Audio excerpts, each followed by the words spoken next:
So how do we cope with that? Yet at the same time, tourism is a major industry within this landscape of ours as well.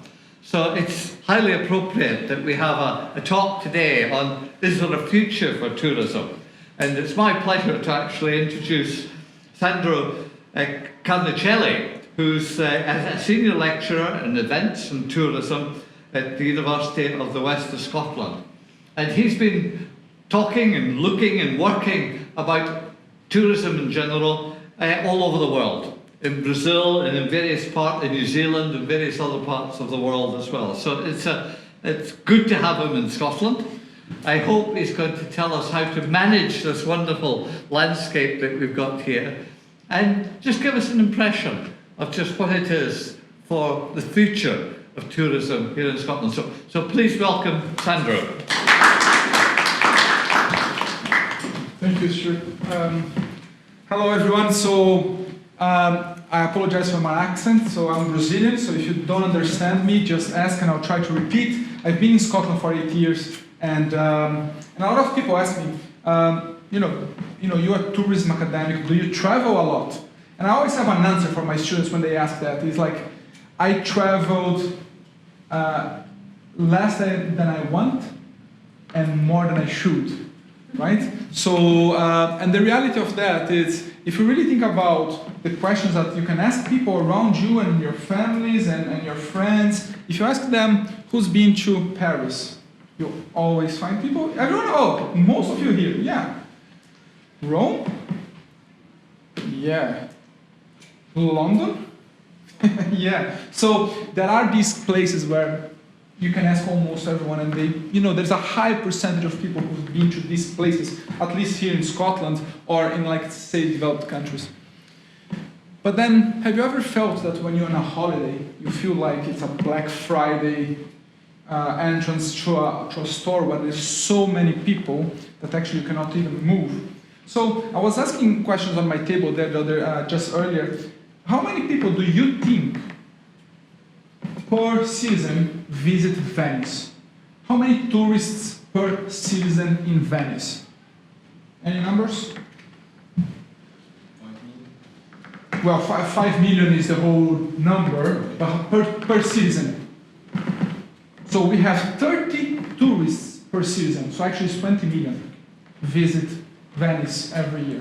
So now imagine you in your house, there's 4 of you living in a house, but there's 120 people inside the house. It's kind of the allegory that we can make here, right? So, in a house of 4 people, 120, right? So that's obviously a concern for the world. So this is Maya Beach. It's been closed now, and that's the amount of tourists. And obviously, do you know why there's so many people visiting that island? Or that because of Leonardo DiCaprio, right? Because that's Leonardo DiCaprio went there, decided to make a movie about that place, and then suddenly millions of people coming to visit that. As I said, Venice, if you go to Venice during the summer, but also during other times of the year, you're going to see things like that. And that's obviously not often a scene when you come from Brazil. If you go to Rio, Copacabana, that's probably something that you will see. Now, at the same time, you start to have reactions to that tourism influx, right? So you have more and more things like that where actually tourists are not welcome. So you start to see a huge conflict there in terms of people going to visit a city or a town and then feeling that actually they're not welcome. There is a huge movement in Barcelona to try to stop tourists going there, right? And why is that? Because there's a huge conflict, not only creating issues in terms of cultural conflict, but also as an economic conflict as well, as I'll talk later on. So, the concept of over-tourism that we've been listening more and more, it is talking about ignoring the carrying capacity of this place. So, how many people we have in Inverness? There's about 64,000 people living in Inverness nowadays. There's 70 million people living in UK. How many tourists UK get a year? Near 40 million tourists. So more than 1 for each 0.5 citizens living in UK you get here. So it's a huge influence. So if you see places like Skye, they try to close Skye last summer because of the influx of people, really damaging the local communities, but also the environment there. Ignore the opinion of local communities. We just enter those spaces without asking, can we come here, right? So actually tourists are entering spaces without asking for the permission of going to those places. And we see that in, for example, indigenous communities in Brazil. People just entering the Amazon forest, which now is burning and it's a different thing, but entering indigenous communities without actually asking to visit. Ignoring impacts on climate change, that's more and more evidence that there is huge impacts of the tourism industry, not only the flying sector, because there's a lot about flights and carbon footprint of flights, but actually the whole industry, the whole tourism sector has a huge impact on climate change. And actually, yeah, it generates income, it generates jobs, and generates other positive benefits, but we always seem to ignore more and more the negative impacts of tourism. So if you think about the official statistics, there was an estimated 25 million tourists in 1950 around the world, right? That's the number of our arrivals. We are now on 1.4 billion tourists around the world, right? And things are growing. So if any of you have ever used Flight Radar, which is an interesting app, you're gonna see the number of flights all over our head constantly and more, right? So that's obviously an interesting number to see is what is the end point of that tourism? So here you can see, and funny enough, they made that in green when actually maybe should have been another color, maybe should have been red. So you have the number of arrivals in 1995 and the number of arrivals in 2016 as a comparison here, and actually you can see clearly that it's getting more and more around the world, right? And that's obviously a concern as well in terms of the carrying capacity of our environment. And here you can see obviously how it's growing, and you can see clearly that in 2018, compared to the growth is being speeding quite quickly as well, and obviously this is low-cost airlines, and there are other reasons for that as well, right? So, however, if you think about the increased number of tourists, there's also a reaction to that. Anyone here from Edinburgh? You're from Edinburgh, so you can imagine Edinburgh during the Fringe Festival or during the festivals during the summer, and how problematic it is. And actually, if you see, the military tattoo sales hit by a negative debate about over-tourism. So actually, for the first time, we started to see issues of over-tourism in cities. People don't want to go there because there's already too many people, right? So you see the cruise industry responsible for over-tourism, right? And actually, one of the issues of the cruise industry here is that not only they bring all these tourists there, most of the money these tourists bring don't stay in the local community, right? They'll go and they're going to spend, and this money will leak to multinational corporations around the world. Ruining popular destinations. We're talking about calls for creativity and community engagement as a sort to solve that, or limits on cruise ships as well. Okay? And that goes beyond just the climate change. There's a lot about climate change and pollution and things like that, but goes beyond that. It goes in terms of economic impact on the local communities, cultural conflicts, and so on. But things are slowly changing. Anyone has been to the Uluru Rock here in Australia? So this is a very famous postcard in Australia, right? So you can see that. However, the Aboriginal community said that's enough. That's our spiritual home. We don't want people to come here. We don't want people to climb that. And then from the 26th of October, they're stopping that, right? So they're actually stopping all the climbing into the rock. Okay? And that's because they felt that there was no respect to the meaning of that rock to the Aboriginal community there. But what's happening just now, this week, these days there, just ahead of that deadline? A crazy influx of people there because they know that in a month's time they'll be closed. So actually just now it's much worse than it was ever been because there was the last chance. So that last chance tourism, right? If I don't go now, I won't see it. And more we see that happening around the world. If I don't go now to Bali or Indonesia, because of the changes on the sea level, we may not be able to go that later. So there's less chance tourism opportunities, right? And it's the same about the Maya Beach. So here you can see each of these dots were 170 people visiting daily in 2008. Now, here you have 3,500 people visiting a day. So each of these dots is 10 people. Okay, so you can see like in 10 years how tourism changed that area. So traveling around the world is becoming cheaper, right? So if you go to, I remember there was a time where Ryanair was selling flights for £1, right? When they trying to establish, now you can buy flights for 15, 20, 25, 30 pounds, you can buy a flight, right? So it is becoming much more accessible. You know, you have more options for staying. So before we were limited to hotels. Now with Airbnb, the accommodation sector has completely changed, right? So it is becoming more accessible. The number of tourists keep going, but now our natural resources are going as well. And there's the whole environmental debate just now. So we keep causing serious environmental, cultural, and social issues. So we need to ask, is there a future for tourism? I was involved in a research project last month in an indigenous community in Argentina. So I went to the Andes in Argentina as part of a project when the indigenous community lives out of mining. Lithium mining. So if you think about lithium of battery cars, they're coming from a lot of these salt deserts around South America. So the community lives out of that. But they are extremely concerned of the impact of that in their communities, plus the dependence of one type of economy, really. So one of the projects they want to do is show how they can develop tourism in this indigenous community, right? 12 hours from the biggest city, right? So quite an isolated place. And one of the things is, well, if you want to have tourism here to balance your economy, we really need to think about how we're going to do. Because we're talking about an indigenous community of 45 people living out of mining, expecting now hundreds of tourists coming in, right? So they're building houses in this small indigenous community to accommodate that, but how we can balance that and what will be the impact?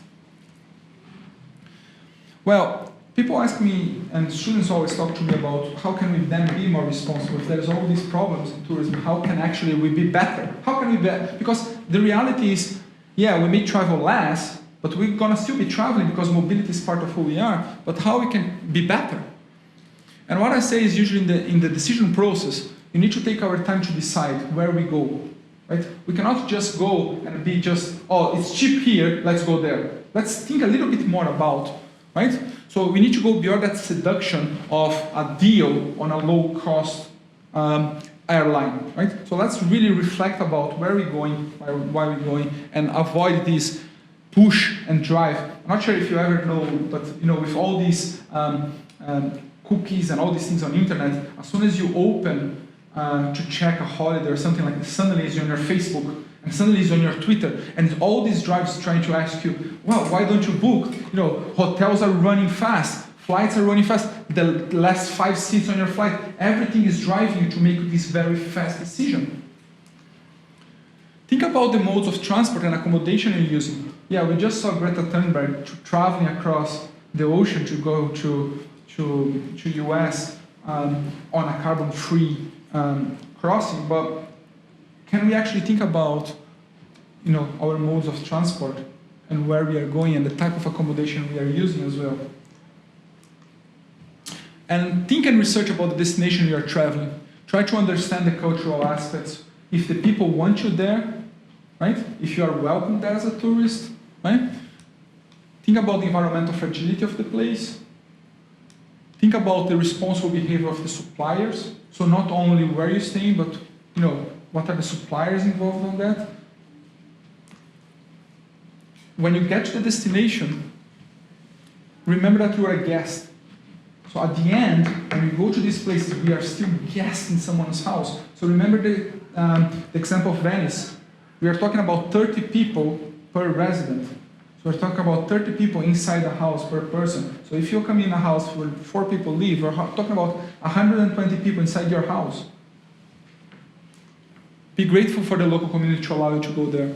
Engage with the local population and respect the traditions and ways of living. Right? So we see people going to New Zealand trying to engage with the Maori in very disrespectful ways. We see people going to Australia trying to engage with the Aboriginal people in very disrespectful ways. We see that in Scotland with the clans as well, and with the island communities and things like that. So we need to think about how we can respect traditions and ways of living. We need to think about how and where we are spending our monies, and if they are benefiting local people. Sometimes we just spend money and we don't think about, is this actually benefiting the local people? Or is that being absorbed by some multinational corporation? Right? So how are we actually using our money, spending our money? We need to interact with the local people and learn from them. Make that an important journey of being a tourist. And never to forget to be as responsible in those places as you would be in your own home. Right? It is funny when you get, and you travel. The other day I was traveling to Hungary, and half of the flight was from people on stag parties, on hen parties. And it's fascinating to see the behavior of people on those types of trips. Right? And we all say, well, we were all young at some point, we all did things that were not really, but we need to think about the volume of stag and hen parties and how they are behaving. It is something that we need to reflect about. So people then say, okay, so again, we can think about all of these, but how we actually implement strategies and how we actually can fight over tourism. So one of them is how we can create education of tourists. How we can actually educate tourists before they go and while they are there to act and think about the act. What we're going to see is definitely a more regulated sector. Right? Believe me, in one way or the other, we're going to see the governments being a little bit more strict in terms of who can come, when they come, and how things will be organized in terms of the private sector. Public policies should protect local communities, local culture, traditions, and vulnerable environments. So we're going to see more and more things like what we saw in Maya Beach, or things like we're seeing in Uluru, or things we're going to see very soon in Venice in terms of how we're going to restrict those and try to protect local communities and local environments. Okay? There is no way to escape that. And then we need to see power and cohesiveness of communities. So we need to empower communities, indigenous communities, aboriginal communities, island communities, small rural communities, to actually feel that they have control of who is coming, how they're coming, where they're going to spend the money, how they're going to benefit us, right? And in what terms these things will happen. We may see increase in costs and taxes.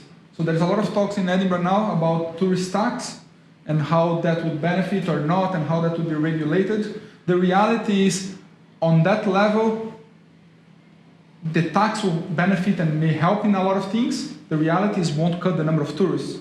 So you're still going to have the issue that every June or July when you go out on the street, you won't be barely able to walk, and you won't be able to park your car, and the price of food will be much higher, and all these other things. We may see a potential danger of making tourism something for fuel, and then we need to think about what do we do, because it's supply and demand as well, right? So if you cut the number of tourists, it becomes more expensive. Are we making tourists elitist again? So how we change that? So on that, we may see, for example, aspects such as quotas being open, right? Or bureaucratic applications being placed so people can actually be drawers or something like that in terms of number of tourists we're going to see. We may see a cap of length of stay. So there is more and more talks saying about, for example, if you go to Venice, they're going to register you and you can go to San Marco Basilica once in 5 years or once in 10 years. So you may start to see that they can cap those numbers of stays and numbers of visits in the future. Right? So you'll not be allowed to stay more than 2 hours here, 2 hours there, or you can only come once every 5 years or so on. We may see a regional restriction of air travel. We may see, well, people can travel once or twice a year, or 3 times a year. Right? So we may start to see things changing dramatically with new technology that will restrict these things for us in the future. Right? Which is quite interesting and can be quite scary for us when we're in a period of hypermobility. Now, what does that mean for the young generation? I think there is a lot of actually overlaps with what Anna was saying before with the Star Trek, which is, well, we're going to see VR being used more and more in terms of giving the people an idea. We may see space tourism being developed more and more. You see that growing quite fast in terms of the development and technological developments. And we may see things like that, where actually you're going to see the places from a distance. You cannot go and you cannot touch anymore. as we are already seeing this in Uluru.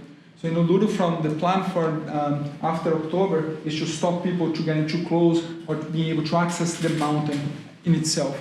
So we may see people just being stopped at a different distance. So when we think about tourism, we usually think about where do we go next summer? Where we go on holidays?